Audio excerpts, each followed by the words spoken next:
नमस्कार, मी पंजाब डक. मी आहे माझ्या गव्हाच्या प्लॉटमध्ये की आपला इन्व्हेज कंपनीचं गहू आहे. या ठिकाणून महाराष्ट्रातल्या शेतकऱ्याला अंदाज देणार आहे.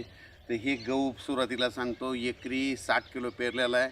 पेरताना 2 बॅग 10-26 दिलं, त्यानं 1 बॅग पोटॅशची फेकली होती आणि आता युरिया फेकला.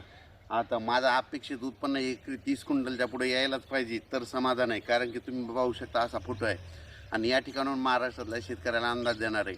आज आहे 3 जानेवारी 2026. राज्यात आणखीन 7 जानेवारीपर्यंत असंच ढगाळ वातावरण राहणार आहे, म्हणून हा अंदाज लक्षात यायचा. फक्त काय होणार आहे, पश्चिम महाराष्ट्राकडं जरा जास्त ढगाळ वातावरण राहणार आहे.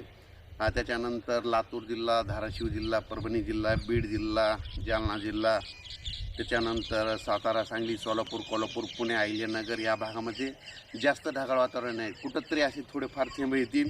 खूप काही पाऊस पडणार नाही, त्याच्यामुळे काही चिंता करायची गरज नाही. पण राज्यातल्या सर्व शेतकऱ्याला सांगू इच्छितो की जवळपास 7 जानेवारीपर्यंत असंच ढगाळ वातावरण राहणार आहे, म्हणून अंदाज सर्व शेतकऱ्यांनी लक्षात घ्यायचा.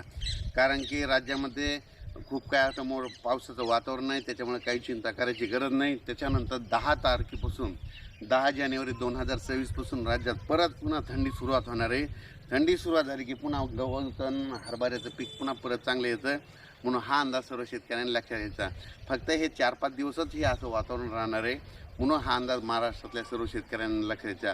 पूर्व विदर्भ, पश्चिम विदर्भ म्हणजे 6-5-11 जिल्ह्यामध्ये वर्धा, नागपूर, भंडारा, गोंदिया, चंद्रपूर, यवतमाळ, बुलढाणा, अकोला, अमरावती, वाशिम, हिंगोली, नांदेड ह्या भागात देखील आजच्याला काय होईल, थोडं जास्त ढगाळ वातावरण राहणार आहे.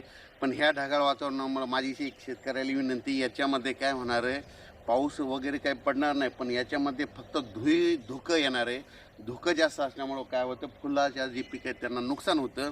म्हणून माझ्या शेतकऱ्यांनी एक बुरशीनाशक, एक कीटकनाशकाच्या फवारणीचं नियोजन करायला काही हरकत नाही, म्हणून ही अंदाज लक्षात यायचा. पण राज्यात मात्र आणखीन 7 जानेवारीपर्यंत असंच ढगाळ वातावरण राहणार आहे, म्हणून ही अंदाज लक्षात यायचा. आज देखील समजा आज 3, 4 आणि 5च्या दरम्यान पश्चिम महाराष्ट्र, मराठवाड्याकडे जरा जास्त ढगाळ वातावरण राहणार आहे. सूर्यदर्शन देखील काही काही ठिकाणी दिसणार नाही.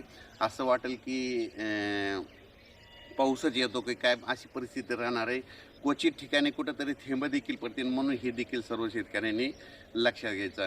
अचानक वातावरण बदल झाला तर एक मेसेज दिला जाईल. धन्यवाद.